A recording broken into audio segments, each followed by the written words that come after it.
The second panel will be on combating desertification, and it will feature Dr. Elvis Paul Nfor Tangem, who is the director of the Great Green Wall Initiative and coordinator.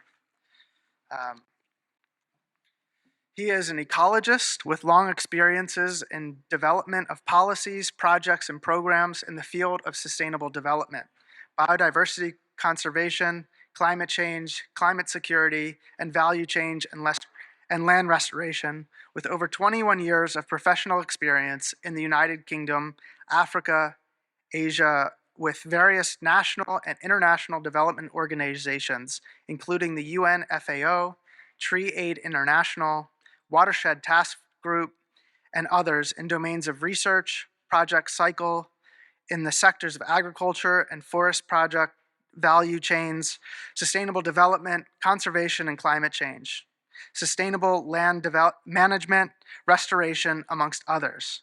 He is currently serving in the African Union Commission as the coordinator of the Great Green Wall Initiative, and also heading the Sustainable Land Management Division.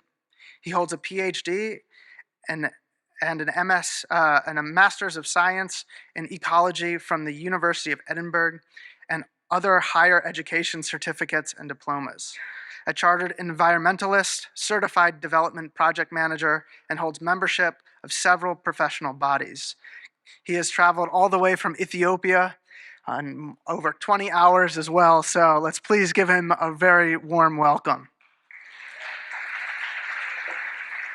I would like to say one more thing, is that his wife's birthday is today, and he's in a lot of trouble. So he has one question to ask us. Go ahead. Yeah. What should I say? Okay, thank you. Yeah. So to save my soul, I would just ask us, to give a 1-second happy birthday song to Juliet, who is very crazy that I had to travel on the day that she's turning 40, so it's a bit difficult. So please bear with me to send one stanza of the happy birthday to her. Please. You happy birthday to her. Juliet, happy birthday to you. Thank you.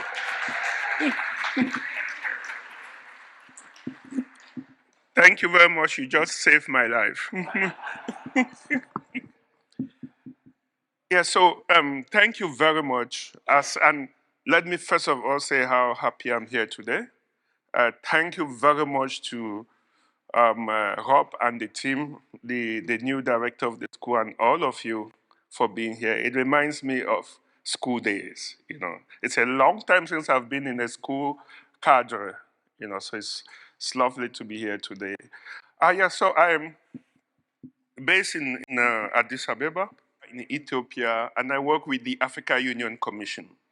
The Africa Union Commission is like, what do you have in America? Do you have an American like the European Union? It's a member state.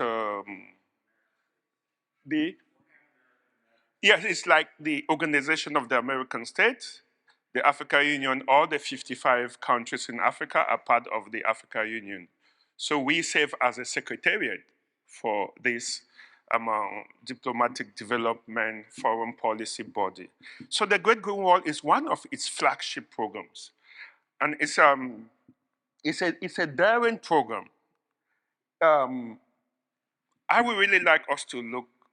This photo exemplifies some of the challenges that some parts of Africa face. The Great Green Wall is about these challenges. It's about these problems, which my colleagues of the Rotterdam Business School call them wicked problems, because you can't solve them. You can only manage them. It's an issue of desertification, flood, extreme weather condition, climate change, vulnerabilities, and what you see there are the consequences.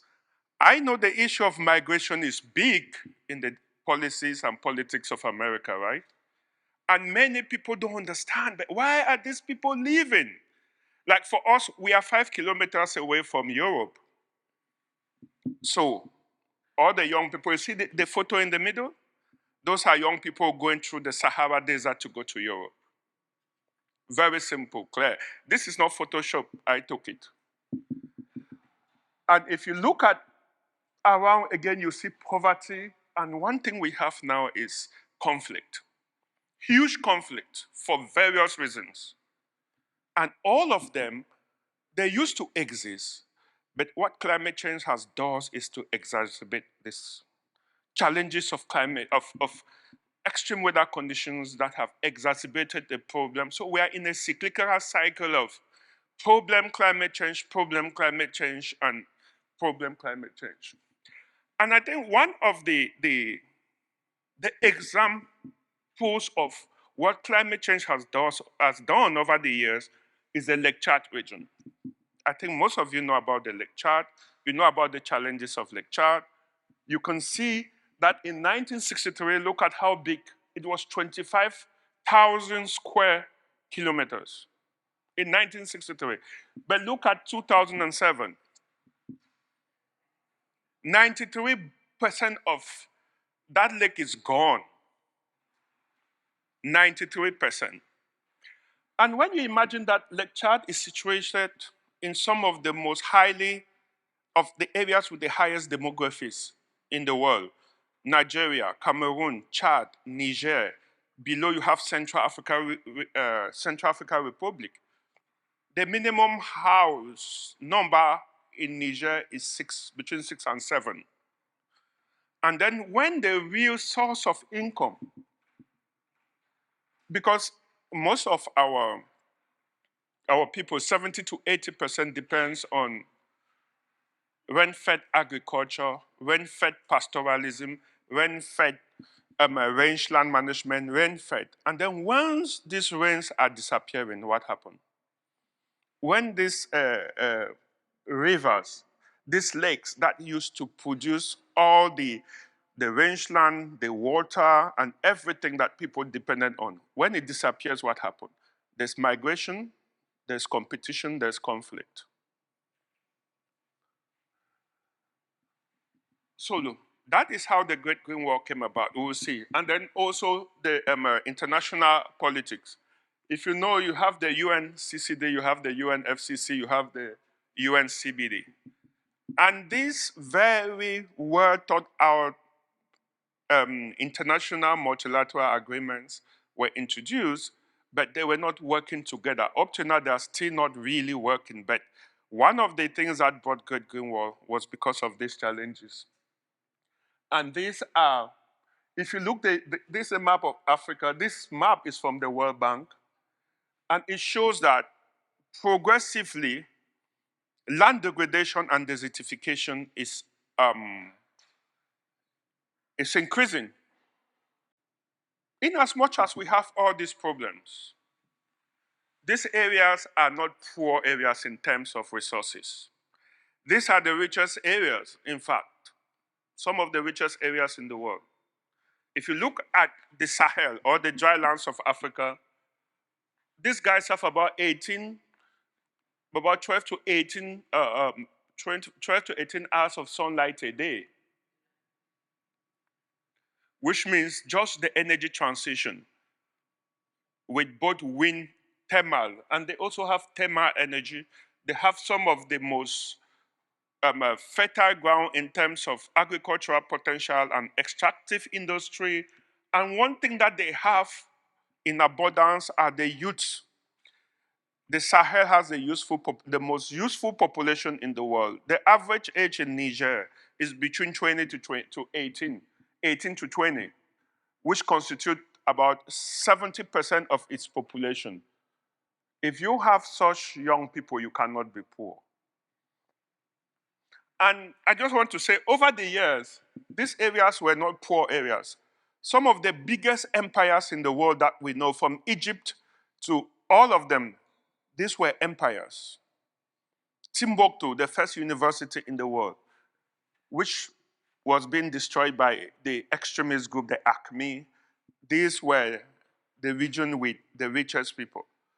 We know about Mansa Musa, who up to today stands as one of the richest people in the world. He came from these areas. And so the Great Boom War was created by the heads of state as as I said, as a metaphor to develop this area, to implement a mosaic of integrated interventions, and to identify long-term solutions to the pressing challenges of desertification and land degradation. And this program is very much linked to the Agenda 2063, which the African Indigenous Development Agenda, and also to the Agenda 2030, which is the UN Development Agenda, Sustainable Development Agenda. And so the objectives are very clear. Is to improve the resilience to climate change of human and natural systems in the Sahel through sound ecosystem services. Improve living conditions, improve the state of the ecosystem, and advocate for resources. And for the midterm program, the target was to restore 100 million hectares of land by 2030 and to restore about 900 million hectares of land by 2063. So it's a huge target that we are talking about. Just the Sahelian area, I think I'll get some maps. This area where you see the green light, the green land is about 720 million hectares of land. That is twice the size of India. Twice the size of India. That is what you see on those 11 to 13 countries. And those are the most vulnerable countries that we are trying to work on. So I have this that shows the first group of countries, that is countries in the north of the Sahara. We don't touch the Sahara because it's already there. You can't try to transform the Sahara. So we are focusing on lands that can be transformed. And so we have countries in the Sahara region, and then we have countries in the Sahel region. And those countries in the Sahel region, as I said, makes up about 778 million hectares of land that we are trying to work on. And then, of recent, we have now countries in the Southern Africa region. The Southern Africa region, there are 16 countries in the Southern Africa region, and it makes up about 228 million hectares of land that we are trying to restore and to encourage land degradation neutrality activities in the region. And so the implementation arrangement, you can imagine that is huge, right? So we have all of these partners that we work with. At the helm of it, you have the Africa Union, we have our regional body, we have the regional economic communities, we have the national agencies, we have the CSOs, we have our international development partners, and many, many, many intervention arrangements. So these are still some of the arrangements that we have for implementation. So we have here the guiding principles, which are very clear. And then we have the implementation approaches. What do we do? We have climate smart agriculture, which is big because you have to take care of agriculture if you want to restore. We have the land restoration activities. If you look at the images on the left, you will see that we are focusing mostly on indigenous knowledge. If you look at, we have the Zai system, we have the rock lines, we have all kinds of systems that have been existing in the Sahel before the coming of science. And those are the systems that work. because they are built into the indigenous knowledge of the people. They fit the lands. So we undertake a lot of different activities.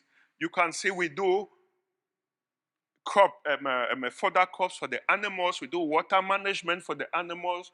We involve in basically every aspect of the human life, without which, if you say you just want to do restoration, it doesn't work. Because restoration, as our sister from Colombia said, restoration is not about the land, it's about the ecosystem. It's about healing the whole of the ecosystem through multiple approaches. You can't do anything without doing another. So it's a lot of then we look at some of the weakness through a SWOT analysis, as I was asked. And you realize that there's a lot of challenges. When you take up such a huge task, you must be ready for huge challenges. But the challenges just goes to tell you why you have to do it. It doesn't mean you should be discouraged about it. It means you need to do it more and more and more. So there are quite some challenges after we've taken the SWOT analysis, which could talk about, especially one of the biggest challenge is that of management.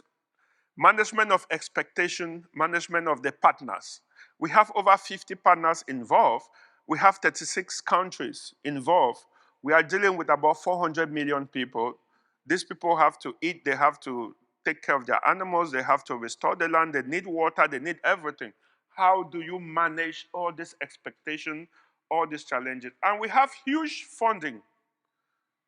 Also, how do you manage the funding in such a way that everybody will be satisfied? So these are some of the challenges that we have, but that is why we are doing it.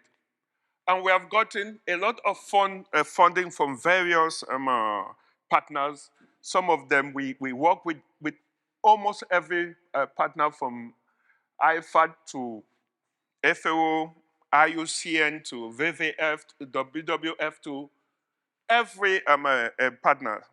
At first, there was a huge issue of funding. There have always been huge issue of funding, but we had a breakthrough in 2021. Went through the One Planet Summit organized by the French government. We had a pledge of over $19.3 billion in a day. $19.3 billion is a huge amount, huge amount. But if you take it that to restore 1 hectare of land, according to World Resources Institute, you need between $360 to $550 per hectare per year. And if you just target just the 100 million hectares that we are targeting for 2030, you realize that we need almost $3 trillion to do the job that we are doing. So the $19.3 billion, which the Bezos Foundation and the who is the owner of Amazon again? It's Bezos, right? Yeah. He gave us he gave us another 1 billion, and then so we went up to about $23 billion for the work. But I will tell you that is like a tick in the basin of water. When you look at the challenges that we are facing. And one of the biggest challenges we are facing today is that of security. Because of the increasing population, because of the increasing climate change activities, it is so difficult to work. If you look at in Mali, in Burkina Faso, and in all the countries, in Nigeria, there is huge, huge conflict. And the conflict, although they say, okay, we have terrorism and extremist group, but most of the conflict is coming from the competition between farmers, grazers, farmers and pastoralist communities, farmers and fishermen. They are fighting for the survival of their economic activities. The dry lands of Africa constitute 60% of the beef production. Most of them are pastoralists. They are herders. They are herding camels, goats, donkeys, sheep, what all the animals. And when you imagine that they are using but open range land methods, and then you have the farmers that are also planting their crops and they don't need anything to disturb them. So you can see how just the competition for natural resources has brought in serious challenges in whatever we are doing. And of course, you have the Sahel is an open field. It's closest to Europe. So you have drug traffickers is their best route, and they come with all the arms and all the confusion that you can think about. So, but we have done a lot of work.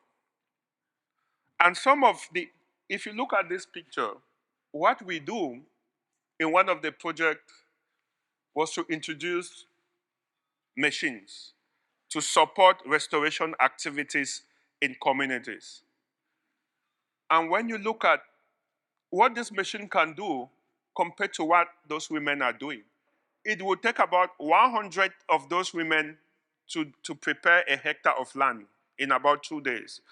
But when we introduce these machines to all the 11 countries in the Sahel, these machines could go to 20 hectares of land a day. If we have 2 or 3 truck drivers, they could go even 50 hectares of land for preparations.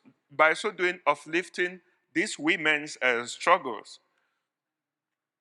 The other thing that that the program is doing, which is very impactful, because here I'm just showing some impactful thing, is the issue of fodder crops.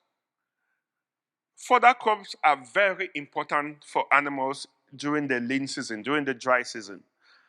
As you know, if you know the development or the daily lives of the people of Sahel, they have what they call transhumance. Transhumance is a system of rotatory feeding of animals where during the lean season, these people live from north, the drier north, to the south with a lot of vegetation. And by so doing, they cause a lot of problems on the way. So what we are doing is to providing gardens with fodder crops. We are providing plantations with economic crops. We are providing market gardenings, and we are also feeding animals to ensure that people stay in their land, and by so doing, reducing conflict downstream. Another thing that we are doing to provide restoration of the community is the provision of the development of what we call non-timber forest value chains. We do a lot of value chains. We do a lot of supporting entrepreneurs, especially the women, to process and sell natural products. And these are huge. Some of them are global value chains like gum arabic, like shea butter. Like these are done by women, and they are making billions and billions by so doing, solving the problem of dependency on natural resources. So there's a lot that we are doing, which we could talk about over and over. And also we are involved also in energy transition. We provide alternative energies to this community so that they should stop cutting down trees. Because most of the time, as you know, the cut down trees is only about the energy, and we are also involved in climate smart agriculture to ensure that the communities stay. There are lots of statistics involved here. So they asked me, how do we do the monitoring and things like that? We do a lot of monitoring, evaluation, reporting, and learning are the basics that one of the most important factors. And I was talking with my colleague Plumby. I told him the biggest challenge we have is monitoring impacts. When you are working in a diverse landscape, diverse project, diverse activities, how do you know that you are making impact? It becomes very, very difficult. But we are using various methods. We have We ensure that all the projects, their indicators are clear. We are using baseline data. We are doing regular monitoring, stakeholders engagement, and now we are involving technology, but these are very expensive approaches. When you want to involve satellite data and all of these new methods, because they are very expensive, and we are talking about millions of hectares of land. So I think monitoring, reporting, evaluation, learnings is still it still remains a problem, but a lot is being done to help out. And what are the next steps? We have a lot of things that are going on. We are still opening the programs. We are going down south, and we are working very, very strongly to ensure that we get all the funding. All the funding that we are having, we use it as seed fund to make sure that we mobilize more funding so that the project keep on going. So there's a lot that is happening, and we really hope that we will be developing more and more and more partnerships, maybe among some of you, maybe with this Wisman School of Design, because we need design. We need to always improve, continuous improvement, continuous re-engineering, and ensure that the program is fit for purpose. So we have new strategy that we are developing and always working. But the bottom line is, as Dominic said, and as everybody has said, the people should be at the center of everything that we are doing. If you forget about the people, the project dies. So our project is focused on the people, it's focused on nature-based solutions, it's focused on ecosystem services. We are still working with a lot of scientists, with a lot of research, but at the center of everything, the people, their culture, their immediate needs, their long-term needs should never be forgotten. It should be at the center of everything that we are doing, and that is the main mantra that we are using for the program. So for further contact, we have people there that we could always talk to, and thank you very much. So I feel like I must share that my journey to Mega Eco Project started a decade ago when I was living in Senegal and heard about the Great Green Wall Project. And I'm so thrilled to have Dr. Tangem here. It's just an amazing project, and it's maybe the most important thing that's happening in the world. So let's start talking about it a little more. Our next speaker unfortunately cannot make it today. He had some visa problems, and he sent his regards, and he also sent us his slides, which I will be going through. But one thing that really stuck out from my conversation with him was that he said he felt like this was one step out of 1,000 to a very long journey to achieve sustainability worldwide. And so I was happy to hear that. But he also said that he's welcome to collaboration because he's in the middle of designing the Upscaling Green Pakistan program. And despite the fact that he can't be here, he would like to hear the questions and talk to everyone in the future. Faiz Ali Khan is a 54 years old Pakistani national. He is a wildlife biologist and has been associated with the natural resource management sector for almost 28 years. His overall experience relates to designing and managing donor-funded as well as government-sponsored mega eco projects and programs. He bears enormous experience in developing resource monitoring methodologies, capacity building plans, and policy formulation pertaining to various components of environment. Mr. Khan has served government of Pakistan, the Ministry of Climate Change and Environmental Coordination. Why don't we have one of those? The UNDP, the Global Environment Facility, USAID, IUCN, the World Conservation Union, and World Wildlife Fund for Nature in implementing multidisciplinary conservation and development initiatives. Currently, Mr. Khan is leading the multidisciplinary team of professionals for implementing the largest ever land restoration program of the country, Upscaling Green Pakistan program, which is also known as the 10 Billion Tree Tsunami Project. He is the national program director of the program and can be accessed through the following address for further information. Hi, this is Faiz. I'm sorry I couldn't make it to the program, but I'll share my experiences from the program with you. I'll be presenting Upscaling Green Pakistan program, Phase 1, which we also call 10 Billion Tree Tsunami program.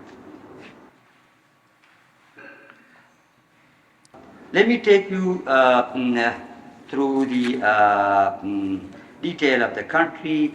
Pakistan is a very diverse country with a gradient starting from 0 up to the 16,000 feet high in the north. We have a rich culture, people, and Pakistan is also one of the main area of having the water tower for the rest of the globe, except the outside the polar region. We have a range of high mountains, including the K2, which is the second highest in the world. We have a diversity of languages, people, and ecosystem. 10 billion, the broad 10 billion tree tsunami program has a broader objective of enhancing the forest cover in the country. In phases, we have also a component of biodiversity conservation through improved management of protected areas, wildlife resources, and we have another component of livelihood creation for the local communities. And as part of the program, we're supposed to state our international commitment during within the international conventions we have ratified, and also reducing the level of carbon dioxide and improving the watershed. The specific objective is the enhancement of forest cover. The forest cover through regeneration, plantation, afforestation, reforestation, and plant distribution. Then we have a component biodiversity conservation, which includes the protected areas, species recovery, and strengthening the indigenous and local flora and fauna, and also conducting inventory. And the third component is the institutional strengthening. We have a Department of Zoological Survey department in Pakistan, and we also expected to establish biodiversity conservation center in the country. This is the largest landscape restoration program of the country, which never was implemented, or I believe will be now implemented in the history of the country. When I talk of the history, the government of Pakistan started a Green Pakistan program component in 2016, and with a meager funding of 4.7 billion rupees, targeting 100 district and planning to target 100 million plants.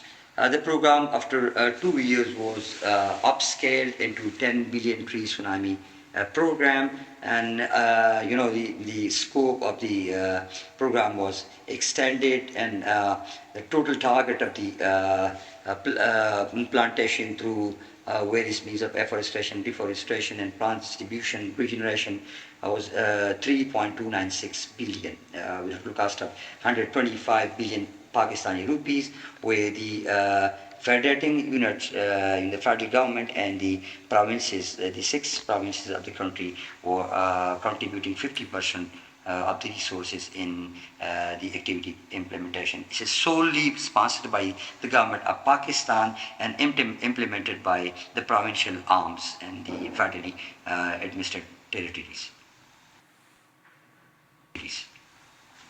It gives you just a glimpse of the activities.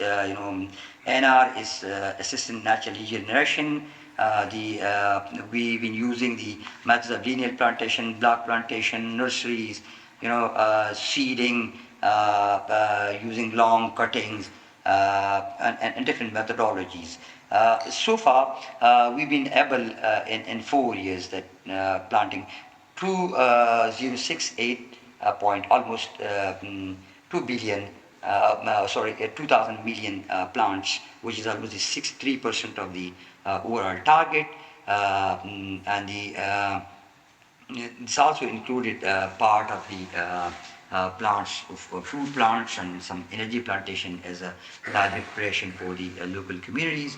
The program has a total of 16,000 sites and approximately 0.67 million area, which is hectare area, is brought under the forestry cover. And the program has also created approximately 1.42 million man-months. It's the green jobs for the local community, includes men, women, and the neglected segment of society like pastoralists, landless, homeless, nomads, and all those segments. The target as part of the program was, from the assisted natural regeneration, block plantation, linear plantation, and free distribution plants, food plants. We had a target of 3.296 million, which is, given for Punjab, Sindh, KP, Balochistan, AJK, and GB. These are the implementation arms of the program. The overall achievement so far is 63%, with the percentage of the provinces on the right side of the progress column. You can see that. This is the graphic representation of yearly achievement of the program. Under the wildlife component, we have been able to establish 98 protected areas of different categories, that includes community control hunting areas, national park, biosphere reserves, community conservation areas, conservancies. The village people organized in communities with, giving seed money for implementing minor activities on their own. So far, 150 communities were organized, been able to establish checkposts on the vantage points for the air stopping and controlling illegal wildlife traffic, establishing the information desk and control desk and the airports in Balochistan and KPK. We've been able to establish water points and irrigation channels also for the habitat improvements of the wildlife in the desert area, particularly in the arid and semi-arid area. The program established breeding center 21 for different species. I'll talk about that later. We're also implementing zero plastic activity in solid waste management in the protected areas. Two larger protected areas or man and biosphere reserve were declared, and for another two, the dossier being submitted to UNESCO. Altogether, we are working on the 7. And the management plan for 94 protected areas were developed in participation with the local communities and stakeholders, and many of these management plans are under the implementation process as well. In terms of the monitoring, the program has a very robust monitoring system. We have a 3-tier of monitoring system.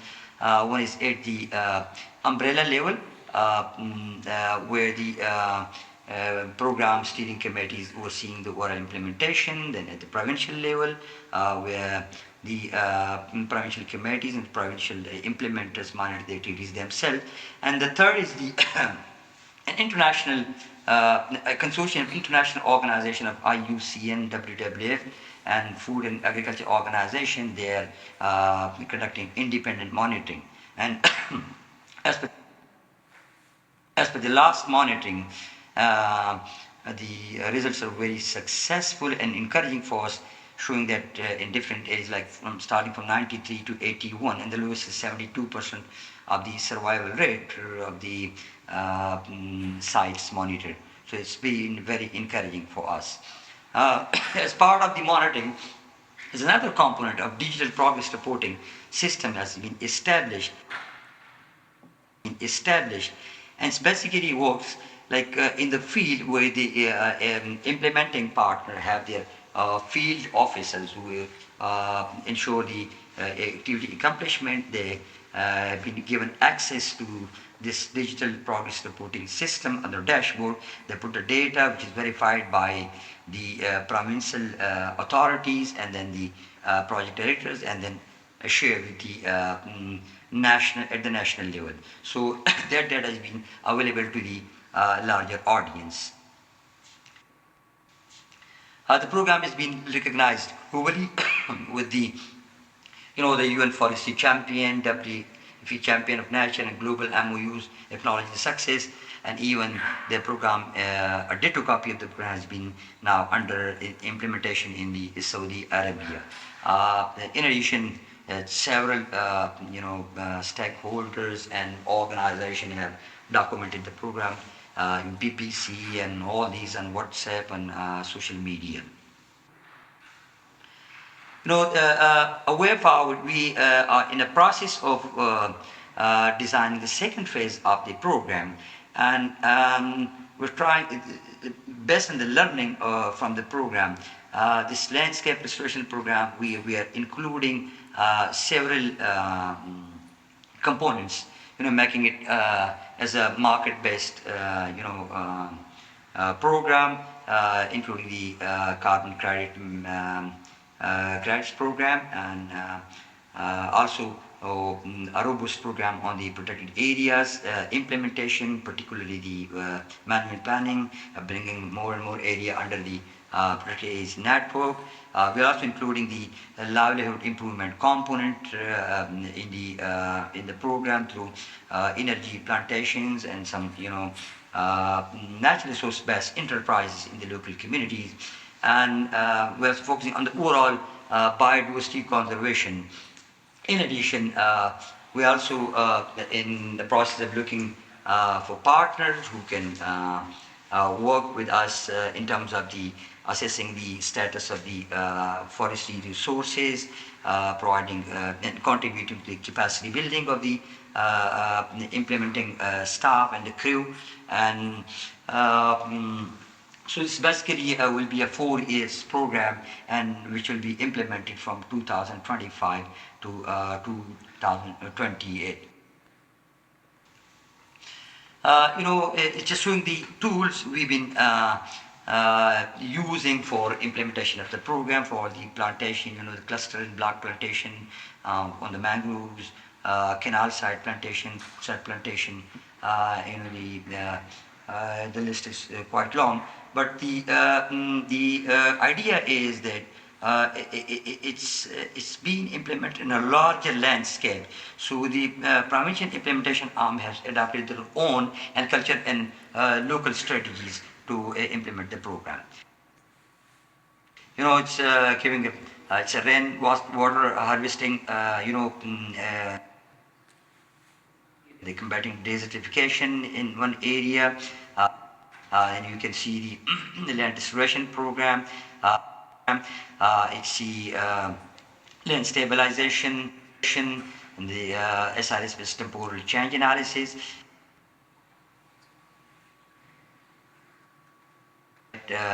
Plantation is involving the women and children in participating in implementing the activities. Then, it's the mangrove plantation, the propagules are planted by the local communities, and we're trying to engage those communities who are living near to the resources. It's just a sample of nurseries produced, and mostly nurseries are produced by the local women in the area. It's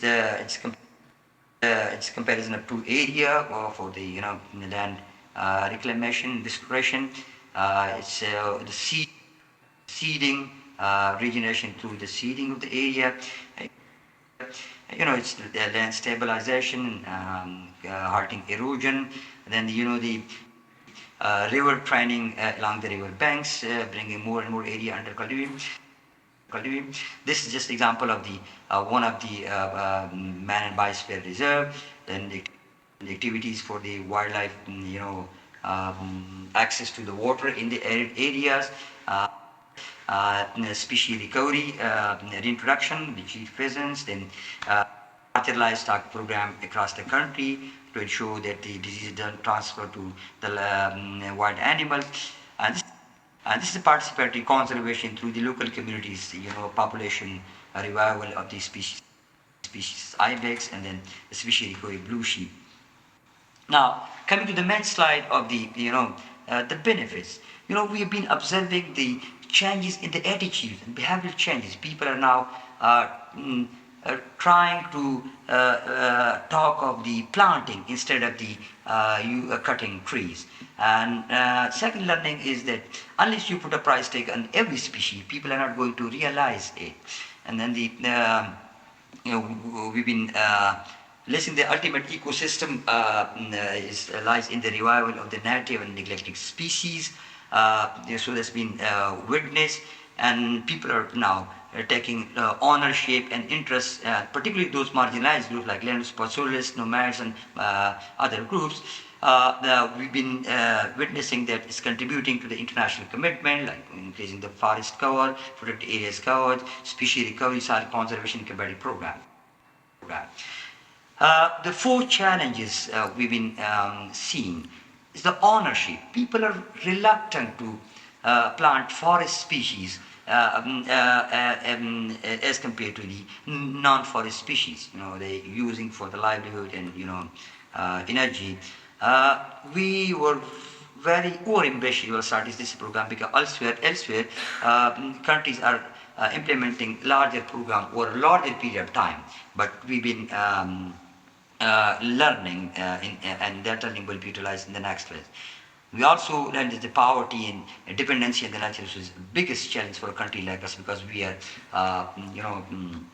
a larger populated country, and mostly people are living in the rural areas who are dependent on this. So this is basically a short presentation. If you have any question, you can send it to me, and I'll be sharing 2 videos with you just to witness it. Thank you very much. So I do apologize. That is our only speaker that will not be able to make it today. But we are going to start the next panel. Bring up the panelists for the combating desertification. So Dr. Elvis Paul Tangem, please come to the stage, and the expert panelists as well. We had over 400 people sign up for the video recording of this event that could not be here in person. And so we're hoping to, if our panelists may, ask questions to Faiz as well. We would really appreciate it, and I will try to stitch that into the recording so that we can hear his answers as well. Thank you.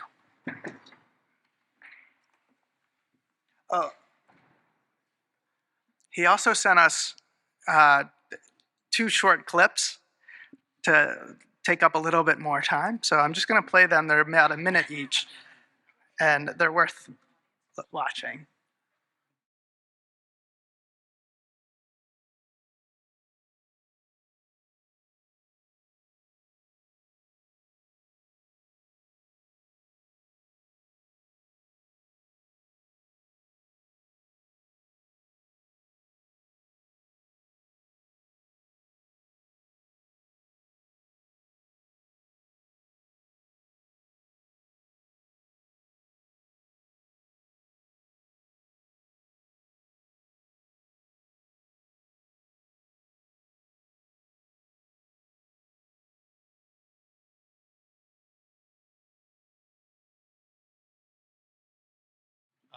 We're back with our panelists. And Elvis, how'd you get your name? Yeah, good question. No, I think, well, you never choose your name. You grow up to know that you have a name, so it's my mom and her craziness, in the heydays of Elvis Presley, I think. And it was Elvis Presley, but my dad, who was a bit jealous, didn't like it. So he changed the Presley to Paul. So I ended up with Elvis Paul, yeah. Manu, you have a question? Yes, so I have a question for you, Elvis.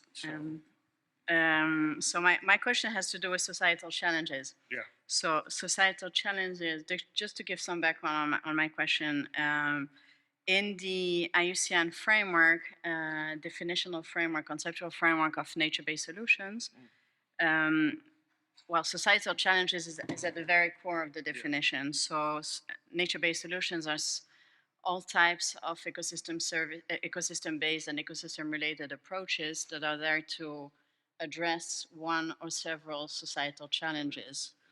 And the major societal challenges that IUCN has identified are climate change through adaptation mitigation, disaster risk reduction, food security, water security, human health, ecosystem, economic and social development, and biodiversity loss and ecosystem degradation. And also in the global standard on nature-based solutions, there are 8 different criteria, and the first criteria is really about societal challenges, yes.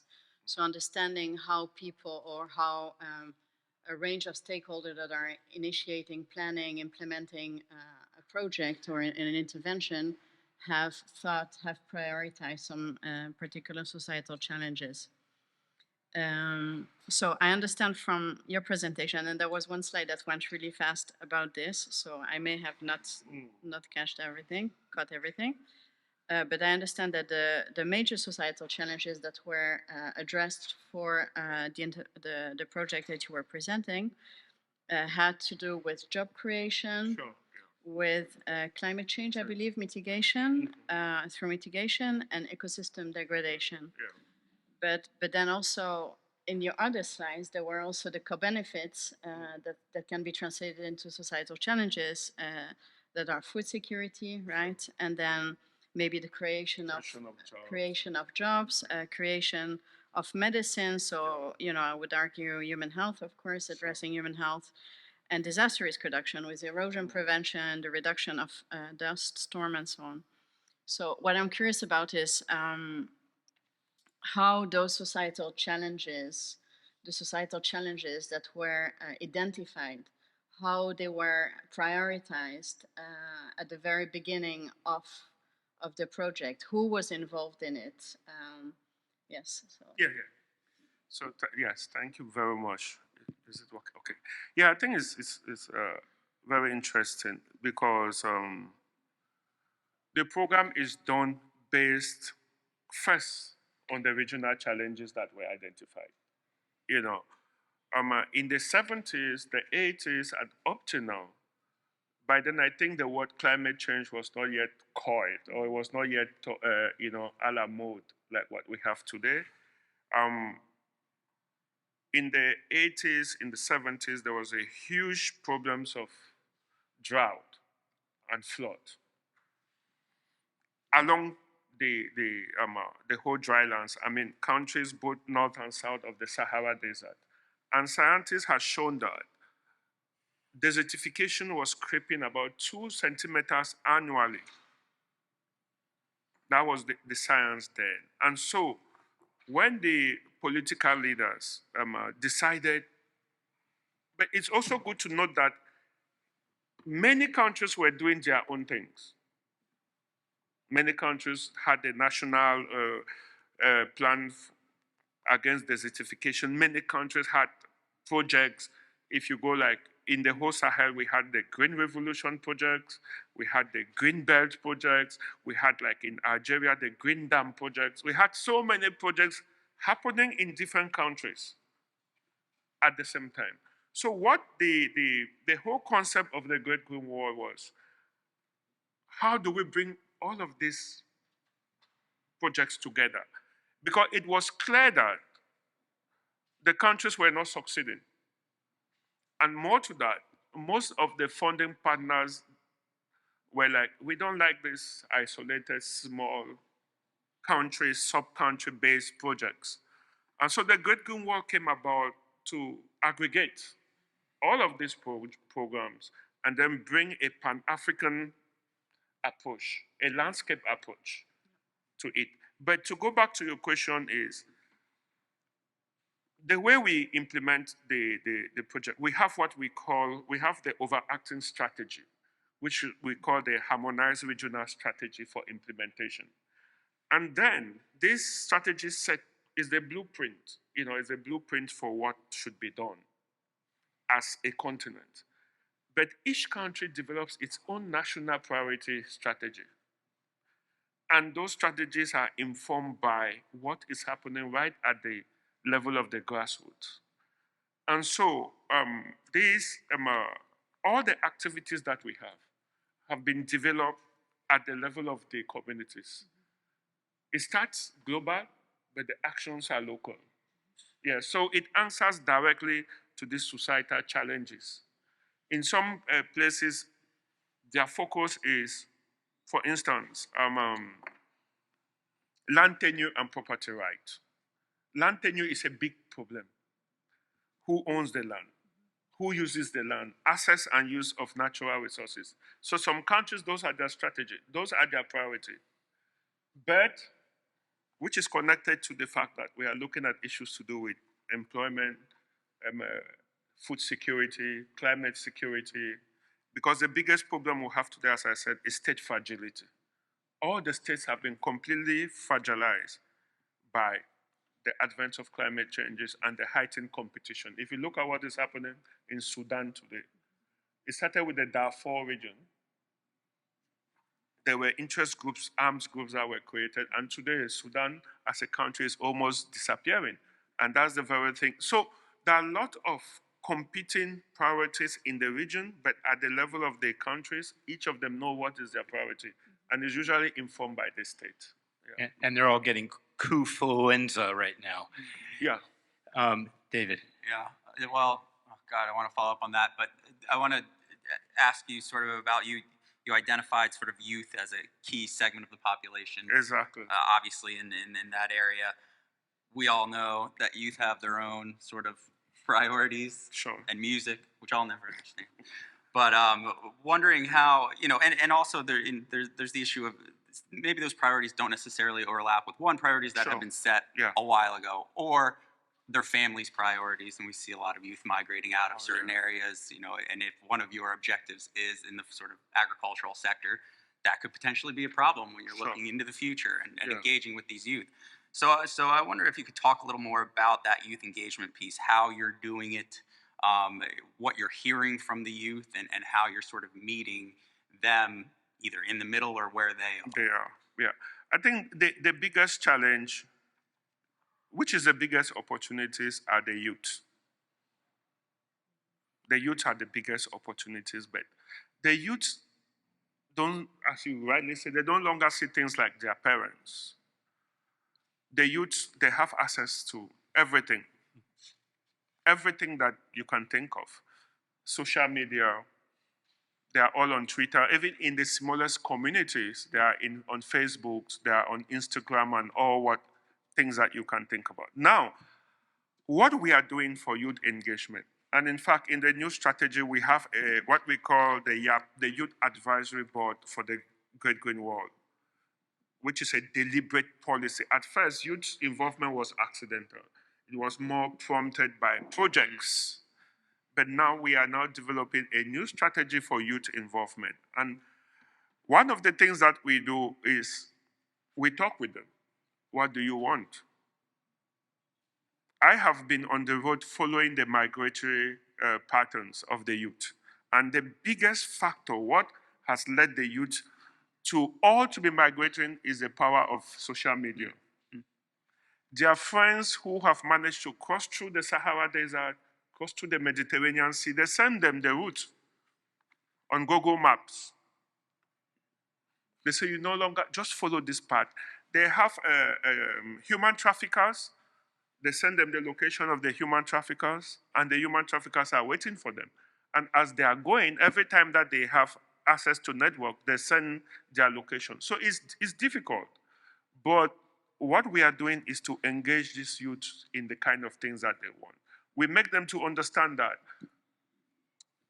agriculture and afforestation is not about only planting. We have value chains. They are now involved in development of application. They are involved in marketing. They are involved in processing. They are involved on the at the end, the marketing level and the information sharing level. That is where the youths want to be. They don't want to be at the level of, digging the soil. But when you engage them, and they like activities like bee farming. Bee farming is their favorite. They want to be bee farmers because it's so, I think maybe because of the bee stings, I don't know, they just like crazy things. And so they are really involved now as we open up to them and we are asking them, what are your priorities? What do you need? What can we do? How do we work? Do you want to, because you must, pamper them. It's not like in our days where they used to use whips on us. Today you must pamper them, you must tell them, you are no longer just the future, you are the present. Well, that is that's very cross-cultural. Yeah. And so but then once you get them enough, they listen. But the migration thing is the biggest challenge we have. The communities are all disappearing because all the youths with their friends who have managed to cross to Italy or to France, they send them where they are. And they just follow. And I will tell you, thousands of them die on the way. But when I ask them, look, why are you going? You are going to cross the Sahara Desert. It's 3,000 miles behind the trucks. And most of them, like the last time I was in Zender in Niger, they tell me, look, we don't have jobs. The farms have been destroyed. Our animals are all gone, are all dead. We are as good as dead. It's about the honor. I cannot be in the community with my mother and my junior sisters suffering. And I sit with them because I think that I don't want to migrate. So I rather migrate and die, or I migrate and I succeed, rather than stay in the community crying the same like my mother and my junior sisters. It doesn't work. So it's all about their honor. So sometimes you cannot really stop them if you don't provide persuasive alternatives. So I know that the Great Green Wall, I don't want the Great Green Wall to be the Great Barrier to Lunch. Yeah. So Kyra or Kevin, do you have a quick question here? Sure. One quick question. I noticed on your SWOT analysis, Yes. you indicated that educational institutions and research was lacking or not as robust as you want it to be. I wonder if you could just briefly talk about why you think that is the case, because I would expect a lot of educational institutions and a lot of people wanting to do research on this. Yes, the interface between research, science, and policy has always been a big gap. The Great Wall was developed by politicians from observation. It was not based on it was based on some empirical evidence, but mostly citizen science. And the researchers and the educational institutions they have not been innovative enough to catch up, especially the local ones. We work a lot with the French institution, with DryNet, and with a lot of French university, and with a lot of other universities. But there is still that gap.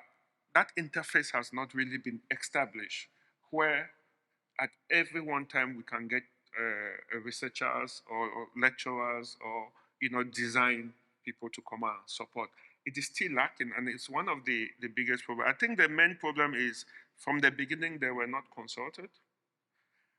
Secondly, it is managed by the Great Green Wall is mostly managed by public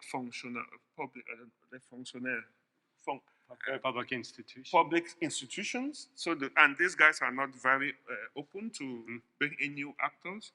And also, it costs a lot of money, which is usually not factored in when we are developing projects, because we want to go to the field, and so it's a matter of financing also. It's not cheap.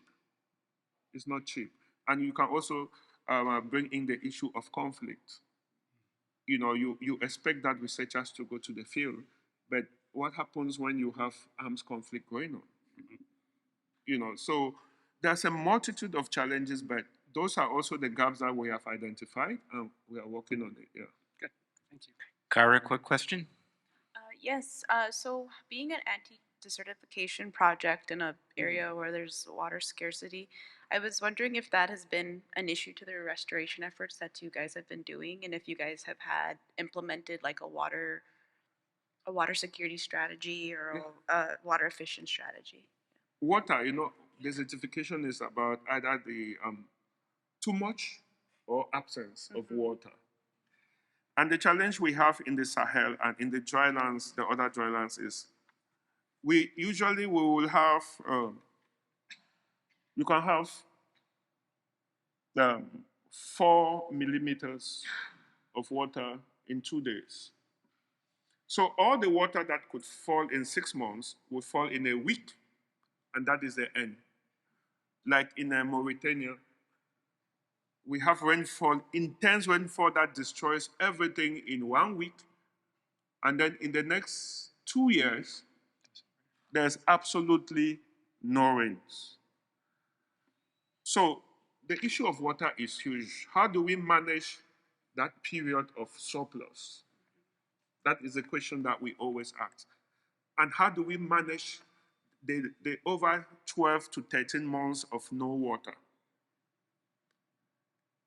So there are a lot of ways now that we have a lot of artificial dams. Some of the dams are covered by polythene bags to avoid evapotranspiration. That is so, I'm talking in an area with sometimes 50 centimeters, is this 50 degrees, Celsius, not Fahrenheit. We're talking with areas with 51 degrees Celsius of heat. I don't know, that's in Fahrenheit, it's like 120. Yeah.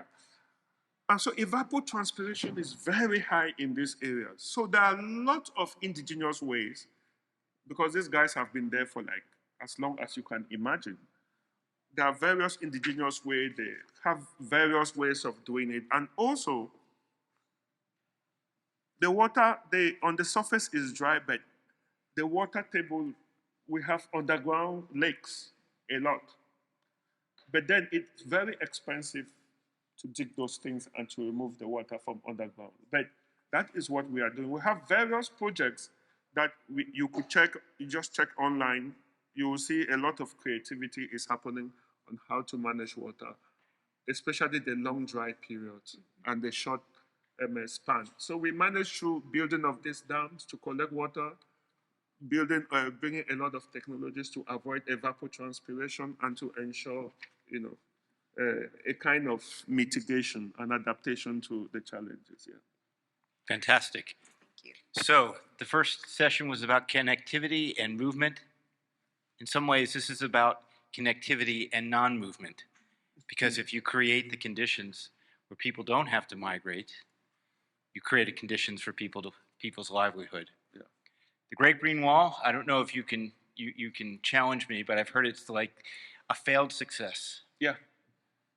And I think but the thing is that you have to keep trying in the face of adversity.